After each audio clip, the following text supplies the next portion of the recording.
Це завжди мені дуже приємно бути у цьому чудовому місці. І я хочу привітати, я щиро вдячний організаторам цієї конференції, що надали мені цю можливість бути на цій конференції, але я буду розмовляти англійською мовою і є переклад, так що це ніякої проблеми. So, of course, I would like to, I'm very happy to be here, always, among friends. I was remembering with Petro Poroshenko some of the things we together planned in 2003. We met in a nearby office together with him and some of his friends. And I was remembering how difficult these first steps were. But, you know, first steps were difficult, but every new step is difficult. In that respect, he is right. And I remember when he was the first Secretary of National Security Council, when they organized the passive monitoring of Republic of Moldova and across the Transnistria.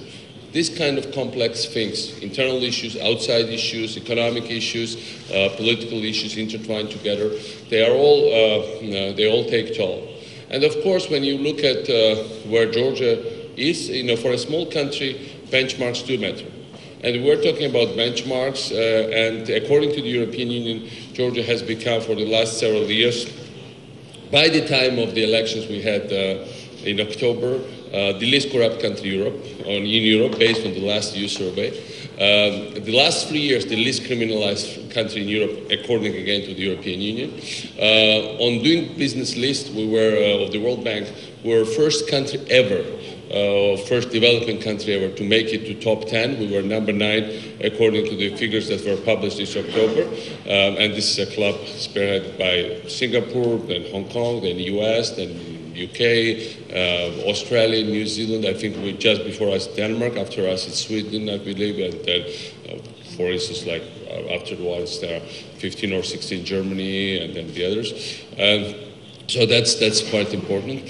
And we had 8% economic growth this year. We had almost 8%. We had 7% last year, around 7% the year before that. Only 3 years contraction in the crisis, and 4 years before crisis and the invasion from our neighbor Russian Federation, we had double-digit growth after average for all those years. So in nominal terms, Georgian economy has almost quadrupled. Of course, in PPP terms, it almost doubled.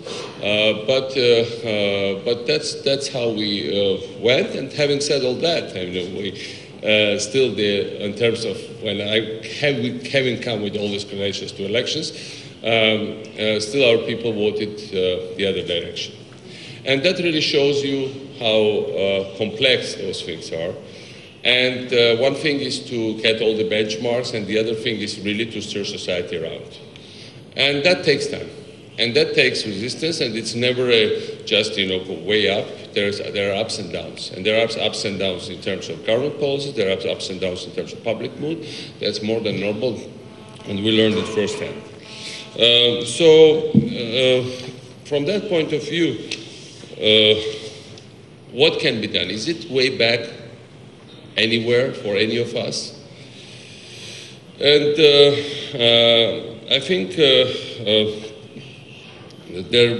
on the one hand, you know, it's nice to be modernizing and progressing, but on the other, we are not societies that we are not, you know, we've been talking in Georgia a lot that we have this Singapore as a model, which is true for liberal economy, but Singapore of the 60s and 70s cannot be even Singapore of today. Singapore cannot do the same things today. And certainly we can never do things that Singapore did in 60s and 70s. We need to learn and go through democratic process. That's the main thing. And for democratic process, identity of society is absolutely decisive. And what's the identity of Ukrainians, Georgians, Moldovans? We spoke about it here. It is Europe. And Europe is in trouble, we all know it. But where is the alternative for our peoples? Mentally and fundamentally, it is Europe. And, you know, every time I come back to Kiev, and I've been here forever, as longer than many of younger members of this audience, much longer, every time I notice big drift of society towards Europe, especially of younger people. And whatever it means, but it means a lot, you know, their way of behavior, way they, body language, speaking, everything. It is becoming irreversibly European. And from that point of view, there is no way back. You know, in Georgia, we had lots of, as I said, ups and downs. And of course, I cannot say what is happening in Georgia now is not easy, because we see that, you know, people go after reformers. They go after those people that did these radical things. Some of them have been under investigation for, I think, quite ambiguous charges. But it's not my function to intervene into this judicial process. But one has to say that these things cannot turn things around, because people have already tested what success means, what being in efficient, functioning political and government system means, what means to live without corruption, and what means to live without crime, and what lives to a safe atmosphere and environment. And of course, when people vote, you have all of this, then you have to get something more. And something more is that maybe somebody can dramatically, with magical wand, improve our economic conditions very fast. But it's also true that everything else that was taken for granted. And in fact, we knew it, and we always told us it is result of very hard work. And unfortunately, you know, in democracy, it's errors and trials, and society has to go for it itself. It just cannot based on what we told them. I think in the end, people discover those things themselves, but in the end, I think that will be another scientific experiment to move forward, because I'm very optimistic that there is no way one can stop the progress and turn things around.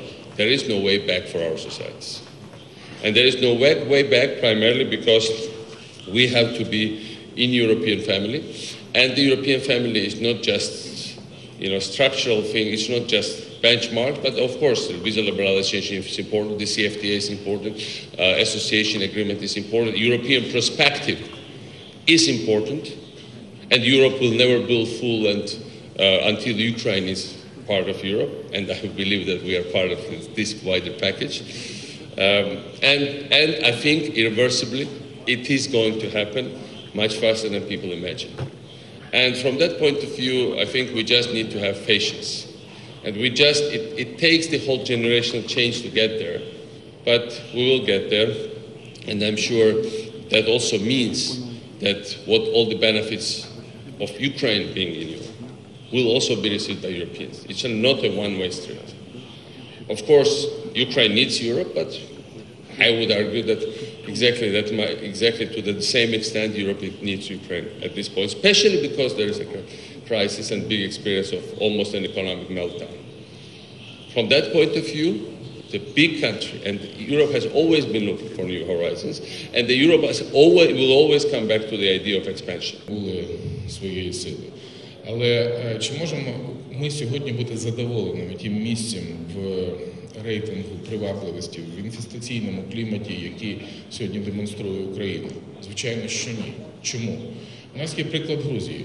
І подивіться, скільки вдалося зробити цій країні під керівництвом нашого шанованого студента Республіки Грузії Михайла Саакашвілі, який є виходець з України, ми вважаємо його своїм, і я переконаний, що ті досягнення, які здатна була продемонструвати Грузія і щодо покращення інвестиційного клімату, і щодо стрімкого зростання рівня життя населення, і щодо дерегуляції, і щодо переконливих і вражаючих досягнень по боротьбі з корупцією, я думаю, що це має бути дуже добрим прикладом для українців. Але ситуація в Грузії теж черговий раз демонструє, чи є шлях реформ устланий розумом? Ні. Або навіть якщо і так, то цей розум є з великими шипами.